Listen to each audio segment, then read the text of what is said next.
Assalamualaikum warahmatullahi wabarakatuh. Kali ini saya akan menjelaskan tentang hukum Pascal. Nah, hukum Pascal ini menyebutkan bahwa tekanan yang diberikan di dalam ruang tertutup akan diteruskan sama besar ke segala arah. Nah, kalau di sini ada gambar, ada dua buah pipa yang luas permukaannya berbeda.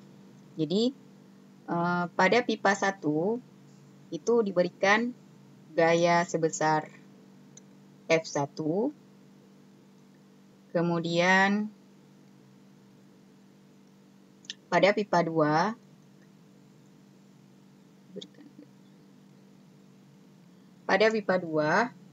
menghasilkan gaya F2. Nah, di sini ketika pipa 1 ditekan, maka zat cair di dalamnya ini akan menekan seluruh permukaan, sehingga di pipa 2 dia sanggup mengangkat mobil. Nah, ini mesin untuk mengangkat mobil yang biasa kita temui di door smear. Jadi dia menggunakan konsep hukum Pascal, di mana dengan memberikan gaya yang kecil akan menghasilkan gaya yang besar. Jadi kalau seandainya kita mengangkat mobil sendiri itu nggak mungkin. Tapi kita pakai mesin hidrolik ini. Nah, di sini tekanan yang terjadi pada pipa 1 dan pipa 2 itu sama. Sehingga kita tuliskan P1 sama dengan P2. Maka dari konsep sebelumnya untuk tekanan F1 per dengan A1 sama dengan F2 per dengan A2. Nah, untuk F1 ini adalah gaya yang bekerja pada pipa 1 atau pada pipa kecil. Gaya pada pipa kecil. Kemudian F2 gaya pada pipa besar. Ya, pada pipa besar. Kemudian A1 itu luas permukaan pipa kecil.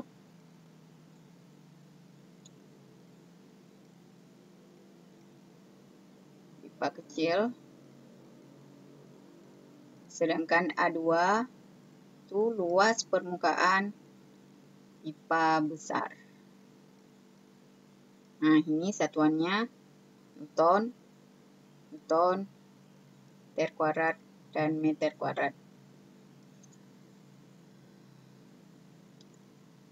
Selanjutnya kita lanjut ke contoh. Contoh kita ambil dari gambar yang sama. Sebuah mesin hidrolik memiliki luas penampang kecil 10 cm kuadrat dan luas pipa besar 200 cm kuadrat. Jika berat mobil yang harus diangkat 50.000 Newton, berapa gaya yang harus dilakukan pada pipa kecil? Nah, di sini kita buat dulu diketahuinya.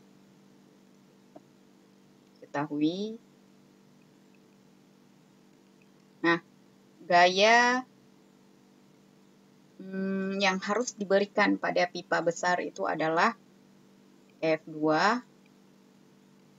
ya, F2 50.000 Newton. Kemudian ada luas penampang kecil A1 10 cm kuadrat. Kemudian luas penampang besar A2 200 cm kuadrat. Nah, di sini satuannya sudah sama-sama cm kuadrat, jadi tidak perlu dikonversi ke dalam meter kuadrat.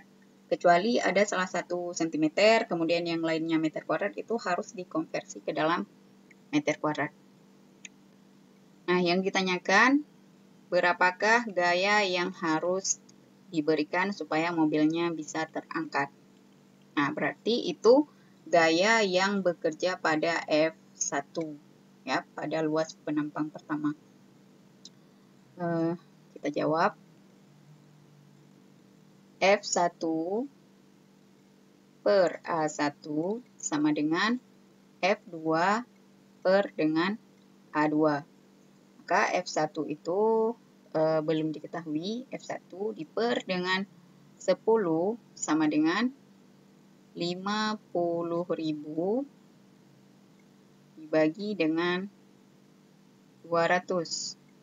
Nah, ini bisa kita kalikan silang atau kita coret dulu nolnya.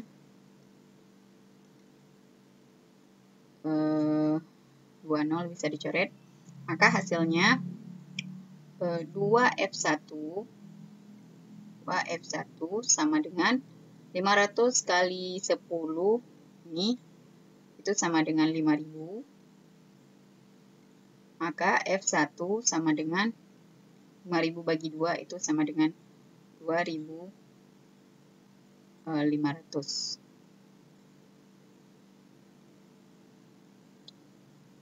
Ya. Jadi total gaya yang harus diberikan untuk mengangkat mobil tersebut adalah 2.500. Ya. Jadi bayangkan kalau seandainya kita harus mengangkat mobil dengan tangan itu sangat-sangat berat. Tapi dengan menggunakan mesin hidrolik ini, kita hanya membutuhkan gaya 2.500 untuk mengangkat sebuah mobil yang ukurannya cukup besar, 50.000 Newton.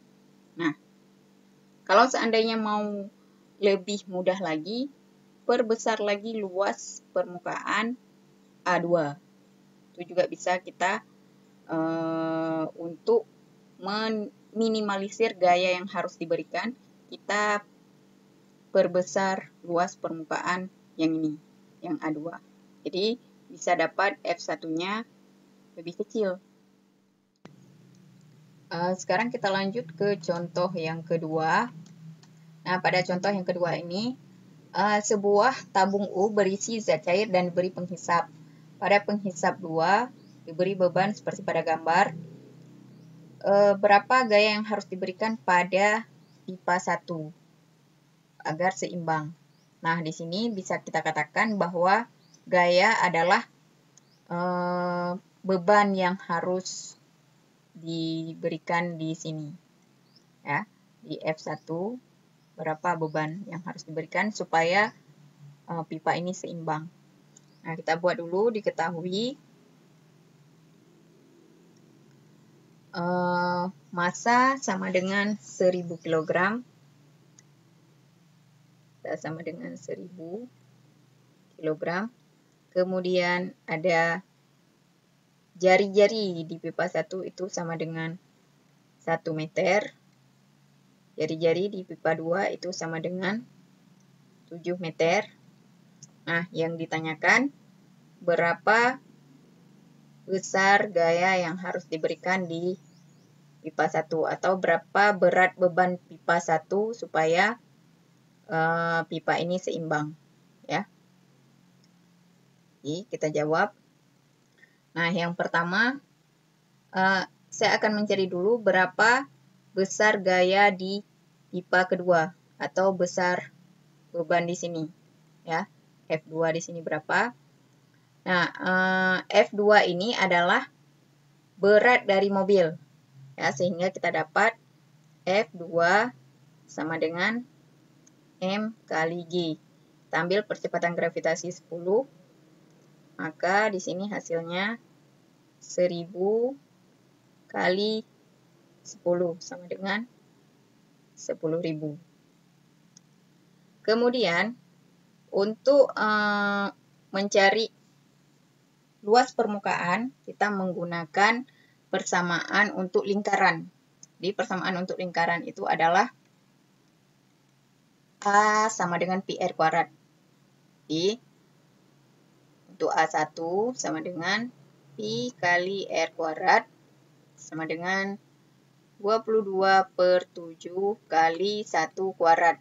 Ini hasilnya tetap 22/7. Kemudian untuk A2, I kali R2 kuadrat. Maka di sini hasilnya 22/7 dikali dengan 7 kuadrat. Atau hasilnya adalah 154. Ya, 154 ini satuannya meter kuadrat. Ini juga satuannya meter kuadrat. Maka untuk langkah yang ketiga langsung kita masukkan ke persamaan hukum Pascal. Nah, di persamaan hukum Pascal, kita menggunakan persamaan F1 bagi A1 sama dengan F2 per dengan A2. Nah, di sini kita mencari F1, berarti F1 diper dengan A1 sama dengan 22/7 sama dengan F2 itu 10.000. Ini satuannya Newton. Diper dengan A2 154. Nah, di sini kita akan mengalihkan silang sehingga hasilnya 154 F1 sama dengan 10.000 kali 22/7.